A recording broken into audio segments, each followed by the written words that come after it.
All right, so what is up? It is No Limit Eddie back with another video. You saw the thumbnail, you saw the title. Moving to Africa with $10 in your account, $100 in your account, no money in your account.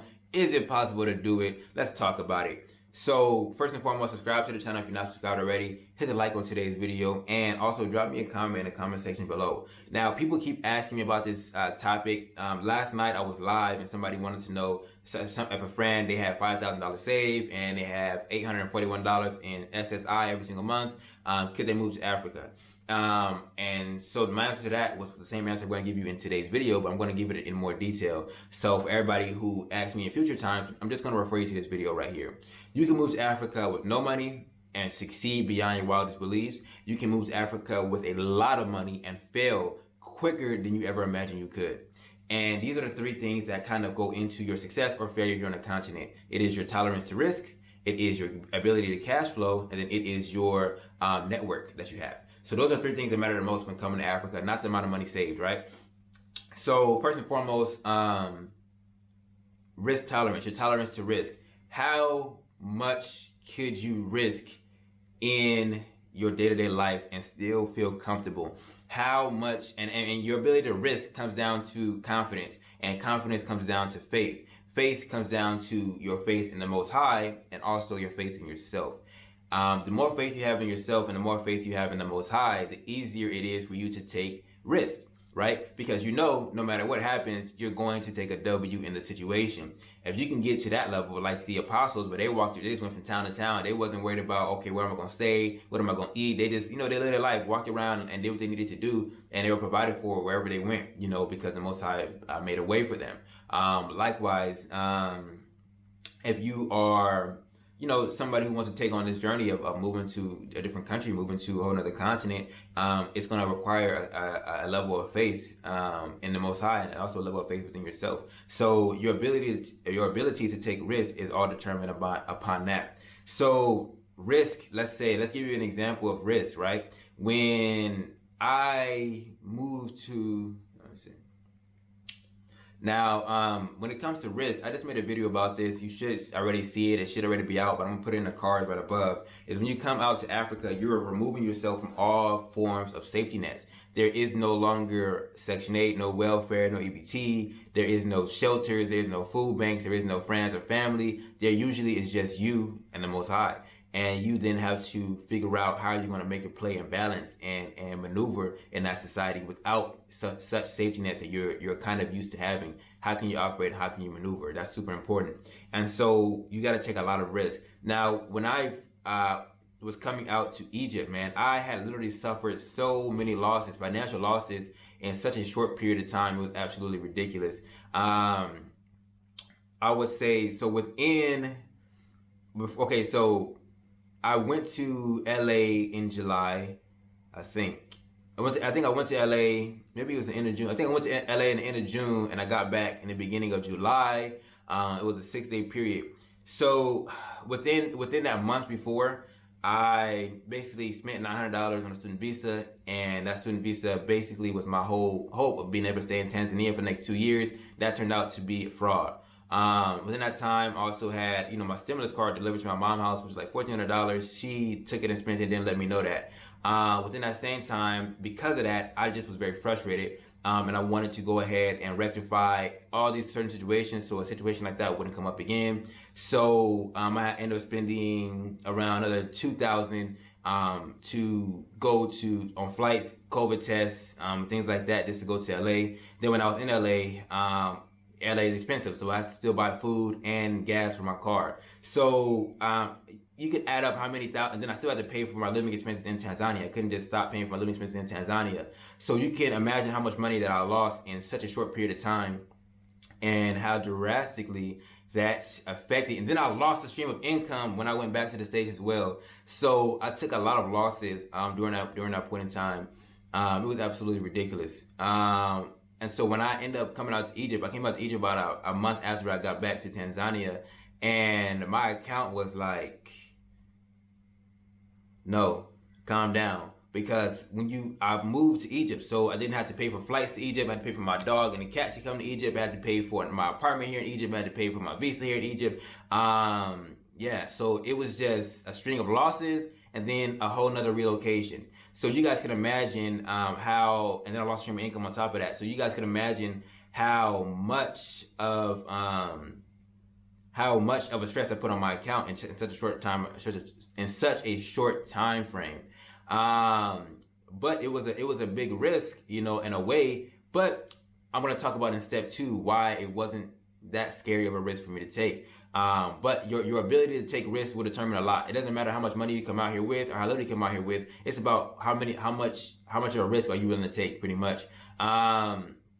So then as we move into like the second portion of why, you know, you need the amount of money you come out here really doesn't matter, is cash flow. If I was to come out to a country with $100, okay, but I knew I had 3,000 coming in the next 5 days, and another 1,000 coming in the next 7 days, another 700 coming in the next 8 days, then there really isn't too much stress that should be behind me as far as moving to another country with a limited amount of money. So your ability to make money kind of determines how much money you need to move to that country.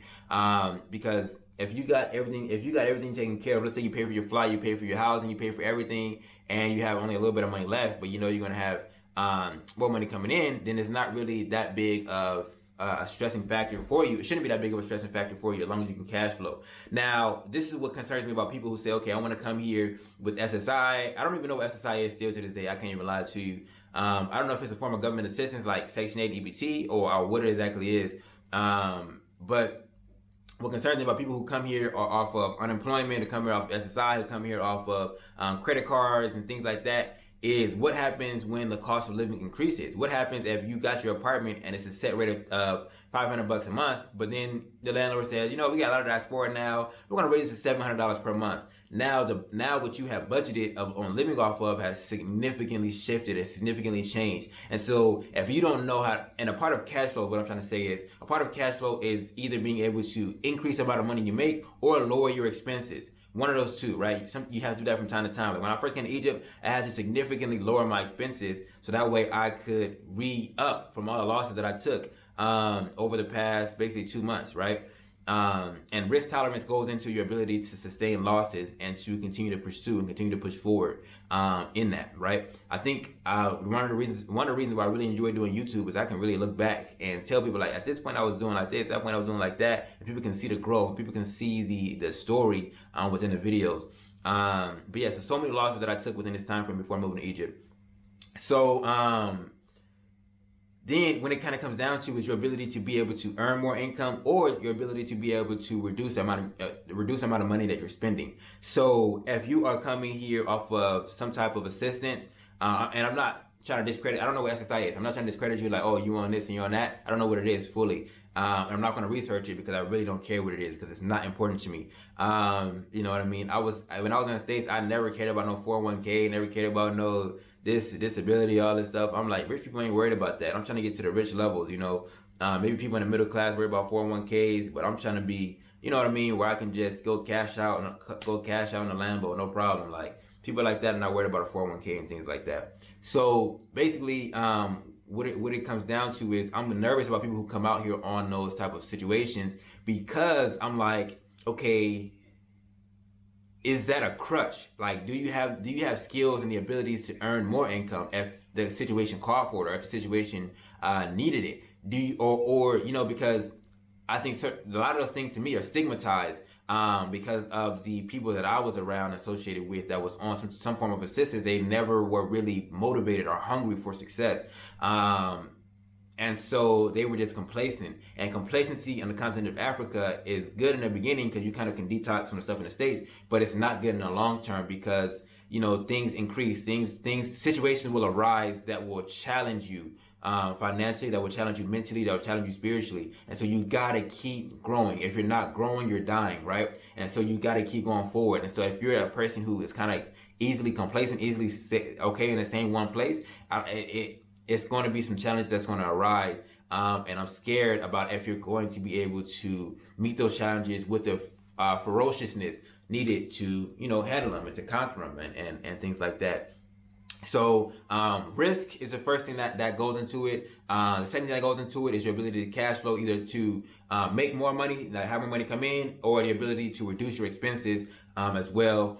The last thing I talk about is your network. I mean, it doesn't matter how much money you move to Africa with. If you already got family in Africa, you already already have friends in Africa. You already have. I'm not talking about people who have moved there. I'm talking about natives. Like if literally your whole dad's side is from a certain country, then you move in Africa with $10, you're gonna be a-okay, because you're back into a system where you have support. You're back into a system where you're gonna have somebody who owns a business. You're gonna have somebody who owns a house. You're gonna have somebody who has a hookup on a job. Somebody who's going to give you food. You're gonna be set and secured. So your network matters a tremendous amount, right? So if somebody asks me, yo, can I move to Africa with X amount of $1,000 or X amount of dollars? Like, it depends on these three things. Like, if you got a network already, your whole family is from this certain country. Yes, you can move to Africa with nothing, because you're gonna have that whole system set in place to support you and to help you and sustain you. But if you don't have that network, then that's gonna contribute a lot, because then you're gonna have to get housing, you're gonna have to get food, you're gonna have to get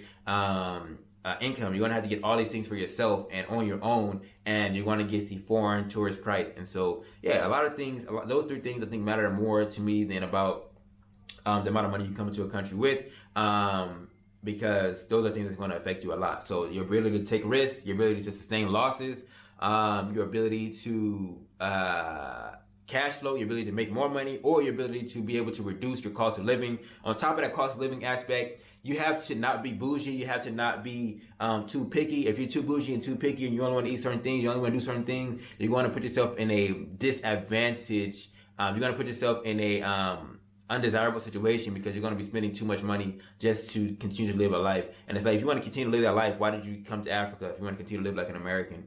And so, yeah, those are some of the things that you got to think about.